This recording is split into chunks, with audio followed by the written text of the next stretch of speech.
Fala pessoal, meus queridos administradores! Gente, são, para não mentir para vocês, quase 1h da manhã, ó. Quase 1h da manhã, espero que tá pegando aí. São quase 1h da manhã, eu tô aqui gravando para vocês, pensando nos meus queridos alunos, pensando em vocês lá, domingão, matando a pau na prova, certo? Bom, galera, quero saber de vocês na página como é que vocês foram domingão depois da prova. Quero vocês lá me perguntando, me pedindo o que foi. E já vou falar aqui, né? Não falei na realidade para o assistente, mas vou falar também. Sexta-feira, 19 horas, não nessa, na sexta-feira agora que vem pela frente, né? Na sexta-feira antes da prova, bate-papo lá na página do professor Marco Ferrari, um bate-papo legal para a gente tirar algumas dúvidas, ok? Show de bola, 19 horas, sexta-feira. Segura um pouquinho a saída para tomar uma geladinha, né? Não vão sair também muito, volta cedo para casa, mas segura um pouquinho a saída, 19 horas para bater um papo comigo, ok? Show de bola. Pessoal, último tópico aqui que a gente vai discutir, a evolução da administração pública no Brasil, um dos conteúdos que eu tenho mais carinho de passar para vocês. Gente, o início, quando a gente começa a contar a administração pública no Brasil, é com a chegada da coroa portuguesa no Brasil, 1808. Em 1808 chega a coroa portuguesa no Brasil e aí a gente tem o início do que a gente chama de patrimonialismo. Em 1936 a gente tem o COSB, mas é em 1938 que esse COSB se transforma em DASP, Departamento Administrativo de Serviços Públicos, e traz a burocracia para o Brasil. Gente, você sabe muito bem que eu não dormi lá em dia 31 de dezembro de 1935 e acordei em 1º de janeiro de 1936 e no dia 2, né, já que dia 1º é feriado, e no dia 2 nasceu a burocracia e começando a ser burocrático. Não, existe todo um processo, mas para que a gente tenha uma linha do tempo, a gente faz isso. Em 1967, em plena ditadura militar, a gente tem o Decreto-Lei 200, a primeira tentativa de romper com a burocracia.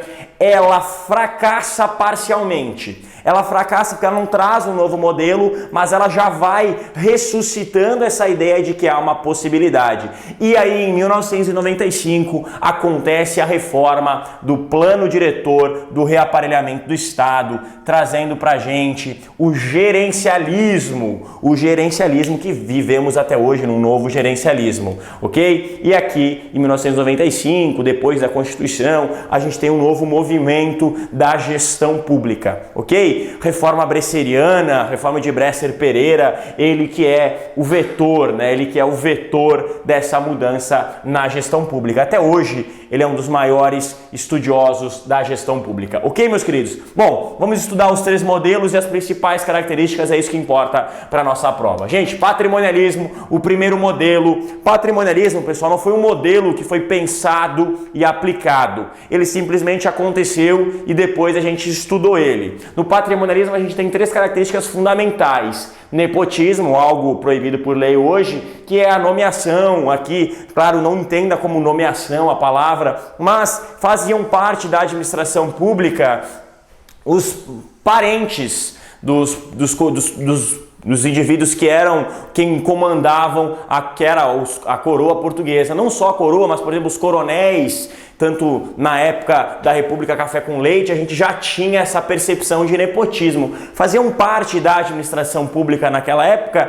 famílias, certo? A administração pública pertencia a famílias. E aí advém o segundo conceito, que é essa confusão entre o que é público ou privado. Não havia aqui, né, Luís XIV, o Rei Sol, ele tem uma expressão que é muito famosa lá na França. Ele fala o seguinte: o Estado sou eu.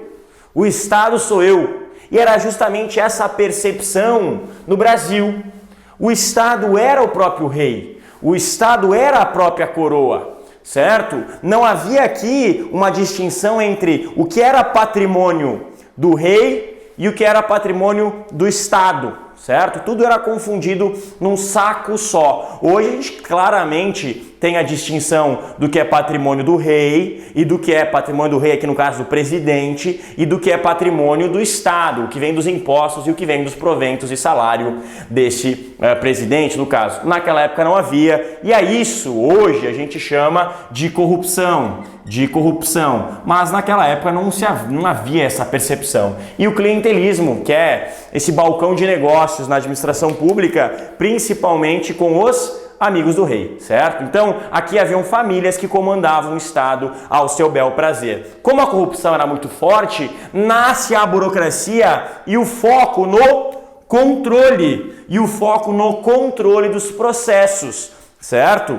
Um indivíduo gaúcho chamado Getúlio Vargas, nascido lá em São Borja, no interior do Rio Grande do Sul, vai trazer a burocracia para o Brasil, dando o foco no controle dos processos.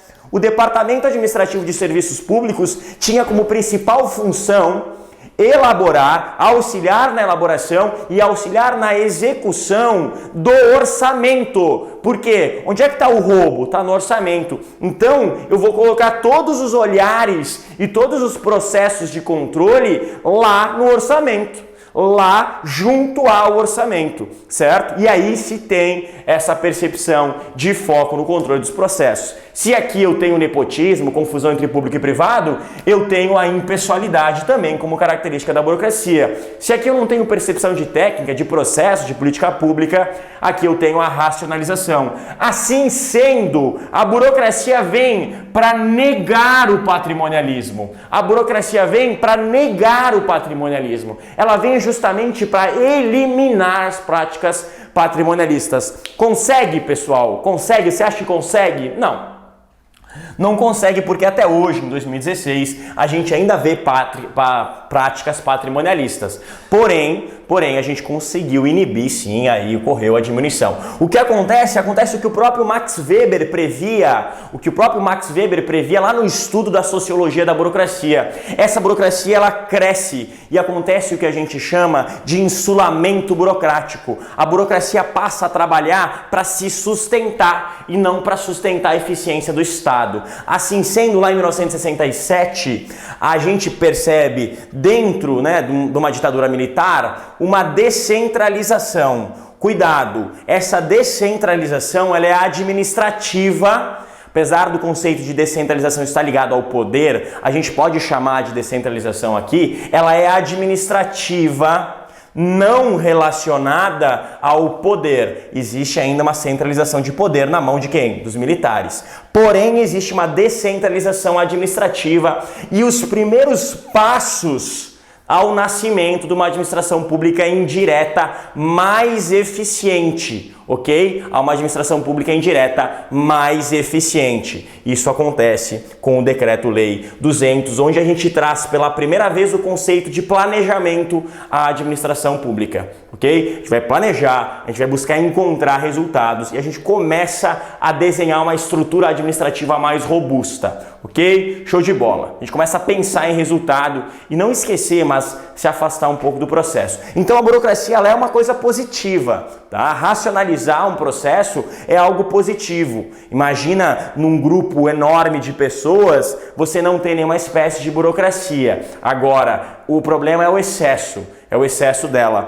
Qual é o nome do excesso dela, pessoal? Red tape. Red tape é o excesso de burocracia.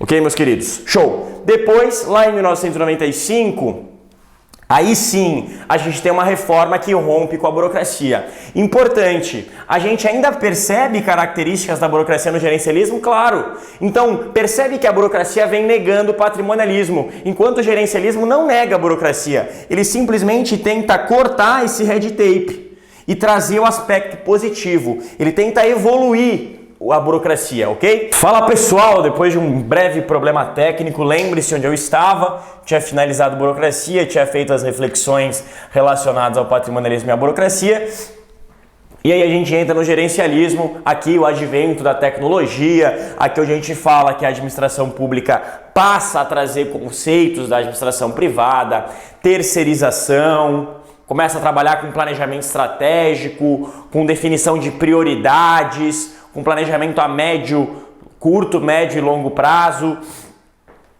certo? Com objetivos fixados, com padronização desses processos, não focado tanto no processo, mas mais no resultado que isso pode trazer, certo? Aqui também a gente começa a falar em eficiência na administração pública e elementos afins. O novo gerencialismo é quando eu cruzo esses conceitos democráticos com a globalização, certo?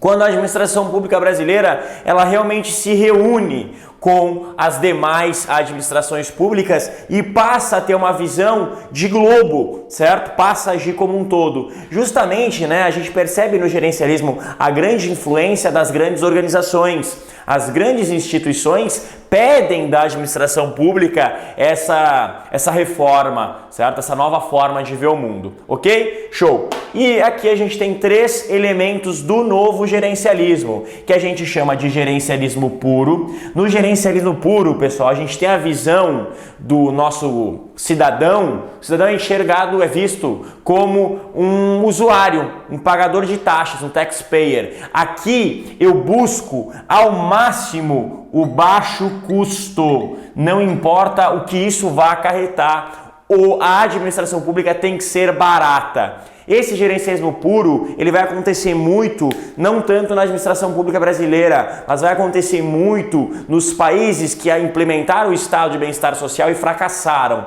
Margaret Thatcher é uma das principais implementadoras do gerencialismo puro. Ronald Reagan é um dos principais implementadores do gerencialismo puro, onde você tem que ter uma administração pública barata. Não importa o que isso vai custar em relação à eficiência. A eficiência aqui era vista com baixo custo e não como alto benefício. Aí a gente percebe que esses ideais de baixo custo não conseguem sobreviver pelo tempo, porque você tem baixa qualidade. Aí nasce o consumerismo. E o consumerismo vai falar sobre qualidade na administração pública. E aí você passa a ter essa visão de cliente, essa visão de cliente da administração pública. O que é a qualidade, pessoal? Conjunto ou a capacidade que um produto, que um ente, que uma instituição tem de satisfazer as necessidades do seu cliente. Então, esse conceito de qualidade, a administração pública busca a qualidade, certo?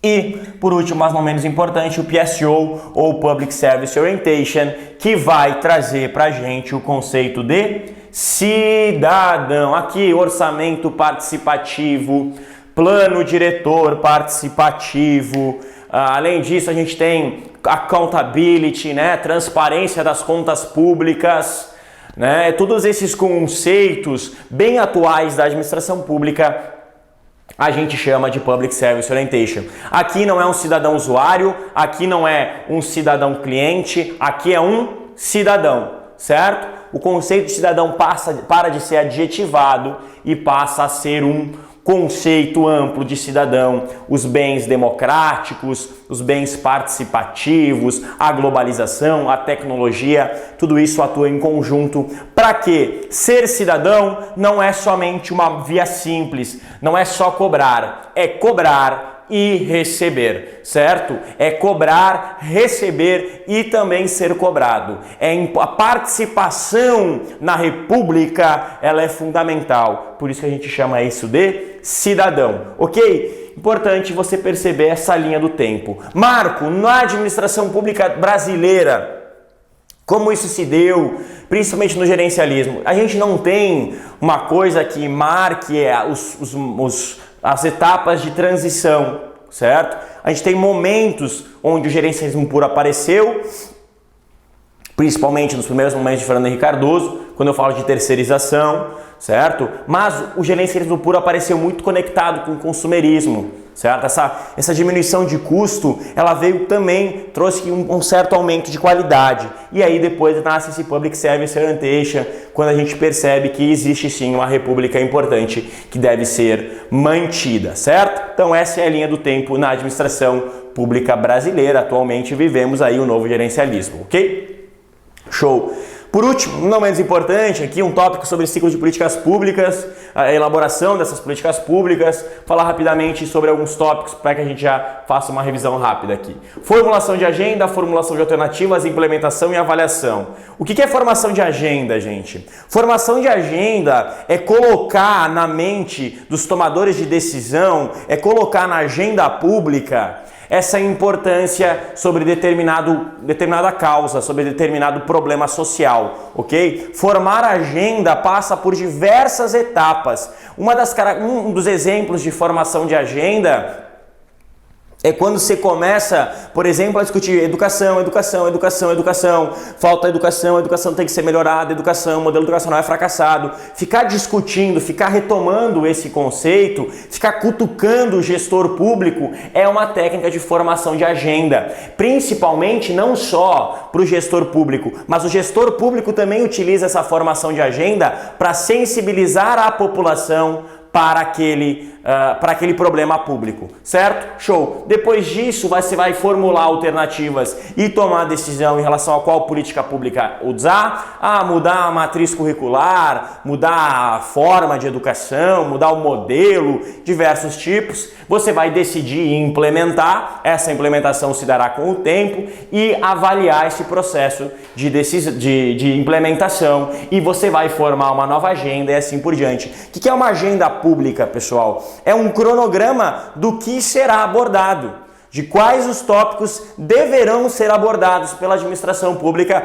naquele ano, naquele projeto de governo, naquele governo, certo? Uma agenda pública nada mais é do que um cronograma de quais são os problemas entre tantos que o meu governo vai saciar, que o meu governo vai tentar minimizar. Ok, meus grandes? Ok, meus queridos? Gente, era isso. Tá? Era isso que eu tinha para vocês, era isso que eu tinha para trazer para a prova da UFSC. Eu desejo aqui, por antes de mais nada, deixar aqui minhas redes sociais para contato. Você vai me encontrar no Instagram e no Snapchat no @mferrarioficial, certo? No Snapchat só mferrarioficial, Instagram mferrarioficial, @mferrarioficial. Você vai me encontrar também na página do professor Marco Ferrari lá no Facebook. Então qualquer dúvida que você tiver, qualquer demanda que você tiver, estou à disposição aqui. A editora Atualizar está sempre de braços abertos para suas demandas. Um grande abraço do professor Marco Ferrari, boa sorte domingo na prova, que você se dê muito bem,